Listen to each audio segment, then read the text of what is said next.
Back to our channel me ASHA talks. నేను మీ ఆశ. ఎలా ఉన్నారు అందరూ? నేనైతే చాలా బాగున్నాను. మరో మంచి వ్లాగ్తో మీ ముందుకైతే వచ్చేసానండి. సో ఈరోజు ఒక రెసిపీని కూడా మీతో షేర్ చేయబోతున్నాను. నేను చేసే రెసిపీని నేను నా స్టైల్లో ఎలా చేస్తాను అనేది జస్ట్ చూపిస్తున్నాను అంతే.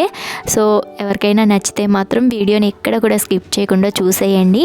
అలానే ఫస్ట్ టైం ఎవరైనా మన ఛానల్ని చూస్తున్నట్లయితే ప్లీజ్ సబ్స్క్రైబ్ చేసుకొని వీడియోని పూర్తిగా చూసి నచ్చితే లైక్ చేయండి. అయితే ఇంకా ఈరోజు వ్లాగ్లోకి వచ్చేసినట్టయితే ఇక్కడ చికెన్ అనేది మార్నింగే చికెన్ అయితే చేస్తున్నానండి. అయితే చికెన్ ఫ్రిడ్జ్లో నుంచి ఎందుకు తీసానంటే కనుక ముందు రోజే చికెన్ అయితే మా వారు పంపించారనమాట. అంటే ఆయన డ్యూటీకి వెళ్ళిపోయినా సరే ఫోన్ చేసి చికెన్ అయితే పంపిస్తూ ఉంటారు. ఆ విధంగా చికెన్ అయితే పంపించారు. ఎప్పుడు తెప్పించినా సరే ఫోన్ చేసి అడిగి తెప్పించేవారు. ఆ రోజు ఏంటంటే ముందు చెప్పకుండా తెప్పించేశారనమాట. నేను అప్పటికే గుడ్లు కూర అనేది వండేసాను. ఇంకా అందుకనేసి చికెన్ అయితే ఫ్రిడ్జ్లో పెట్టేశాను అనమాట. మాకు చికెన్ అనేది ఊర్లోనే కొంచెం దూరంలో వేస్తారండి. అప్పట్లో అయితే మేము కొంచెం లాంగ్ వెళ్ళి తెచ్చుకోవాల్సి వచ్చేదన్నమాట మా ఊరు నుంచి. కానీ ఇప్పుడు ఏంటంటే ఆదివారం, మంగళవారం, లక్షవారం ఇలా వారాల రోజులు ఉంటాయి కదా, ఆ రోజుల్లో అయితే చక్కగా చికెన్ అనేది ఊర్లోనే వేస్తున్నారు. ఇంకా ఫోన్ చేసామంటే ఊర్లో ఎవరొకరు వెళ్తూ ఉంటారు కదా, వాళ్ళకి ఇచ్చి పంపిస్తూ ఉంటారనమాట. నేను అన్ఎక్స్పెక్టెడ్గా కన్వర్జేషన్ లేకుండా మా వారైతే చికెన్ పంపించేశారనమాట. నాకు తెలియకుండా నేనేమో ఇంకో కర్రీ వండేసాను. ఇంకా అందుకనేసి ఆ చికెన్ ఏంటంటే తర్వాత రోజు వండుదాంలే అనేసి మేమైతే నేను ఫ్రిడ్జ్లో పెట్టేశాను అనమాట. ఫ్రిడ్జ్లో పెట్టేసి వదిలేసి తర్వాత రోజు అయితే ప్రిపేర్ చేద్దాం అనుకున్నాను. ఇంకా చికెన్ అయితే ఫ్రిడ్జ్లోంచి తీసాను కదా, కొంచెం ఐస్గా అయిపోయింది. ఇంక అందుకనేసి వాటర్ పోసి పక్కన పెట్టాను. ఈలోపు అయితే టీ అయితే చేసేస్తున్నానండి. మార్నింగే మేమైతే టీ తాగుతామన్నమాట కంపల్సరీగా. ఫస్ట్లో అయితే మా వారికి అలవాటు ఉండేది కాదు, కానీ అలా మా వారికి కూడా అలవాటు అయిపోయిందనమాట. ఇంకా పొద్దున్న లెగిసిన వెంటనే నేనైతే ఫస్ట్ టీయే పెడతానండి. స్టవ్ పైన పాలు పెట్టేసి టీ కాచేసి టీ తాగిన తర్వాత మిగతా పని అంతా చేసుకుంటూ ఉంటానన్నమాట. మార్నింగే టీ తాగితే ఏంటో పెద్ద ఏదో బూస్ట్ తాగినంత బలం వచ్చేస్తుంది అనమాట.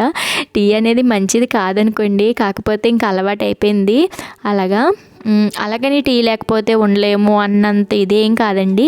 కాకపోతే తాగితే ఒక మంచి రిలాక్స్గా ఉన్నట్టు ఉంటుంది. పని అనేది కొంచెం హుషారుగా చేసుకోగలుగుతాము అంతే. ఇంకా నేనైతే టీ చేసేస్తున్నాను అనమాట. ఈ టీ పౌడర్ ఏంటంటే మొత్తం అంటే యాలకులు ఇవన్నీ కలిపి ఉంటాయి కదా, ఆ టీ పౌడర్ అనమాట. టీ అనేది చాలా టేస్టీగా ఉంటుంది. అయితే టీలో కూడానండి ఒక్కొక్క రోజు కుదురుతుంది, ఒక్కొక్క రోజు కుదరదు కదా. మా వారు టీ బాగా స్వీట్గా బాగుంటేనే తాగుతారు, లేదంటే తాగరనమాట, పక్కన పెట్టేస్తారు. అందుకే టీ మాత్రం చాలా జాగ్రత్తగా చేయాలి.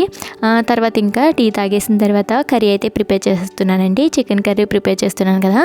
సో కాబట్టి ఇంకా నేను తెబాలు పెట్టేసుకొని దాంట్లోకి ఆయిల్ యాడ్ చేసుకొని కొంచెం కరివేపాకు యాడ్ చేశాను. ఫ్లేవర్ అనేది చాలా బాగుంటుంది. తర్వాత ఇందులోకి కొన్ని పచ్చిమిర్చి, అలానే ఒక 2-3 ఉల్లిపాయలని కూడా కట్ చేసి వేసుకున్నాను. ఉల్లిపాయలు ఏంటంటే మనకి గ్రేవీ లాగా రావాలనుకోండి మనం గ్రైండ్ చేసి వేసుకోవచ్చు. కాకపోతే తీపి వచ్చేస్తుంది కదా కర్రీ అనేది, కొంచెం స్వీట్గా ఉంటుంది. కాబట్టి నేను ఇక్కడ ఏం చేశానంటే చిన్న ముక్కలుగా కట్ చేసేసి వేసేసుకుంటున్నాను.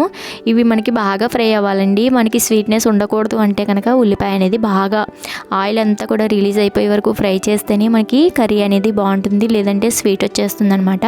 అదేంటోనండి చికెన్ కర్రీ ఒక్కొక్కసారి కుదురుతుంది, ఒక్కొక్కసారి కుదరదనమాట. నాకైతే మరి అందరూ ఎలా చేస్తారో నాకైతే తెలియదు, కానీ ఒక్కొక్కసారి చికెన్ అనేది బాగా కుదురుతుంది. అందులోనూ మా ఇంట్లో ఏంటంటే చికెన్ కర్రీలా కాకుండా కొంచెం ఫ్రైలాగా ఉంటే బాగా తింటారనమాట ఇష్టంగా. చికెన్ ఫ్రై చేస్తే ఏంటంటే మళ్ళీ రసం పెట్టాలి, ఫ్రై చేయాలి, ఇవన్నీ 2 కూరలు అవుతాయి కదా అనేసి నేను ఎప్పుడు కూడా కర్రీలాగా ప్రిపేర్ చేసేస్తూ ఉంటానన్నమాట.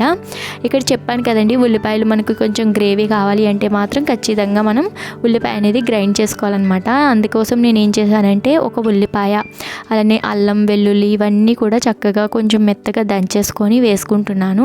మరీ మిక్సీలో వేసి ఏం గ్రైండ్ చేసేలేదు. మనకి చిన్న సన్న రాయిలు ఉంటాయి కదా, వాటిలో అయితే మసాలా రాయిలో దంచేసాను అనమాట. అలా దంచేసి అది కూడా పచ్చివాసన పోయే వరకు ఫ్రై చేసేసుకొని ఇప్పుడు ఇందులోకి చికెన్ అయితే యాడ్ చేసేసుకుంటున్నాను. అలానే చికెన్ చెప్పాను కదండి, ఫ్రైలా చేస్తేనే చాలా టేస్టీగా ఉంటుంది. అలానే మా ఇంట్లో ఇష్టంగా తింటారనమాట. ఇలా కర్రీలా చేస్తే మాత్రం చికెన్ అనేది అవ్వదనమాట, ఎక్కువగా చెల్లదు, అంటే తినరనమాట ఎక్కువగా. ఇది 2 పూటలు కూడా సరిపోతుందనమాట, అలా ఉంటుంది. అదే ఫ్రై చేసామనుకోండి అప్పటికప్పుడు మొత్తం లాగించేస్తారనమాట. మళ్ళీ నాకేంటంటే ఫ్రై చేసామనుకోండి మళ్ళీ రసం పెట్టాలి, ఇవన్నీ చేయాలి అనేసి ఒక్కొక్కసారి బద్దకించి ఇలా కర్రీలాగా ప్రిపేర్ చేసేస్తానమాట. మా వాళ్ళకి మాత్రం ఫ్రై అంటే చాలా ఇష్టము. సో కాబట్టి ఇప్పుడు మనం ఇందులో చికెన్ వేసేసుకున్నాం కదా, చికెన్ వేసుకున్న తర్వాత చక్కగా కలిపేసుకోవాలి. కలుపుకునేటప్పుడు మొత్తం మొత్తం కూడా అంటే మనకి పచ్చివాసన పోయే వరకు కూడా కలిపేసుకోవాలన్నమాట. ఇలా కలుపుకొని మనం ఒక 5-6 నిమిషాలైనా సరే ఇలా వదిలేయండి. ముందైతే మూత పెట్టేయొద్దు, వెంటనే పెట్టేస్తే మనకి నీచు స్మెల్ అనేది వచ్చేస్తుంది. సో కాబట్టి ఒక 5 నిమిషాలు వదిలేసిన తర్వాత అప్పుడు మనం దీన్ని మూత పెట్టి మధ్యలో కలుపుకుంటూ కనీసం ఒక పావు గంట అయినా సరే వేయించుకోవాలి. అప్పుడే మనకి ముక్క మెత్తగా ఉంటుంది. లేదంటే ముక్క అనేది నవిలినా సరే మనకి అసలు పిప్పులా ఉంటుందన్నమాట. తర్వాత ఇందులోకి మనం ఒక 2 టమాటాలను అయితే కట్ చేసి వేసుకోవాలి. చికెన్ మొత్తం ఒక 80% ఉడికింది అన్నప్పుడు మాత్రమే టమాటా యాడ్ చేయాలి. ముందే యాడ్ చేస్తే ఏంటంటే చికెన్ అనేది పర్ఫెక్ట్గా ఉడకదనమాట. ఇలా టమాటాలు వేసి ఒక్కసారి కలుపుకొని తర్వాత ఇందులోకి ఉప్పు కారం అయితే యాడ్ చేసేసుకోవాలండి. మనకి చికెను అలానే ఈ టమాటాల్లో మగ్గుతూ ఉంటుంది కదా, అప్పుడే మనం కారం యాడ్ చేసేసుకుంటే ముక్కకి బాగా పడుతుందన్నమాట. టమాటా అనేది మరీ ఎక్కువ యాడ్ చేయకండి, పులుపు వచ్చేసి కూర టేస్ట్ అంతా కూడా పోతుందన్నమాట, అంత టేస్టీగా ఉండదు. ఇంకా నేను ఇందులోకి ఉప్పు కారం యాడ్ చేసేసి ఒకసారి కలిపేశాను. అలానే ఉప్పు కారం వేసిన వెంటనే వాటర్ అయితే అస్సలు యాడ్ చేయొద్దు, కూర టేస్ట్ మొత్తం పోతుంది, చప్పగా ఉంటుందన్నమాట ముక్క అనేది.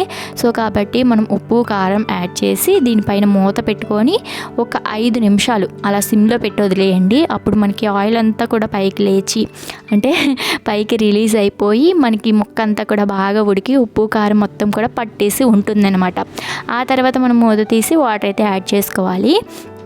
అలానే ఫస్ట్ టైం ఎవరైనా మన ఛానల్ని చూస్తున్నట్లయితే ప్లీజ్ సబ్స్క్రైబ్ చేసుకోండి. అలానే వీడియోని పూర్తిగా చూసి నచ్చితే మాత్రం ఒక చిన్న లైక్ చేయండి, నచ్చితేనే లైక్ చేయండి.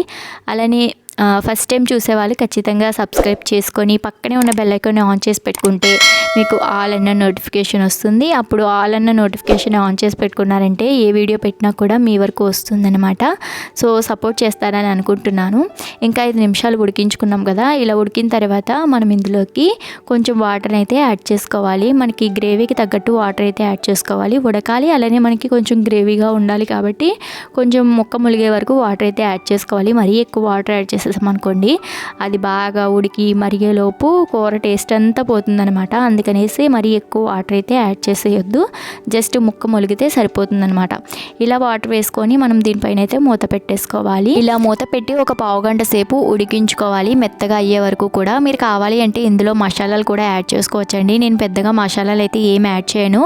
ముందుగా మనం దంచి పెట్టుకున్నాం కదా అల్లం వెల్లుల్లి, అందులోనే చిన్న చెక్క లవంగం ఇవన్నీ కూడా వేసి దంచేసాను అనమాట. అందుకే నేను పెద్దగా మసాలాలు అయితే ఏం యాడ్ చేయట్లేదు. ఇప్పుడైతే ఫైనల్గా చికెన్ కర్రీ అయితే రెడీ అయిపోయింది. Thanks for watching, bye.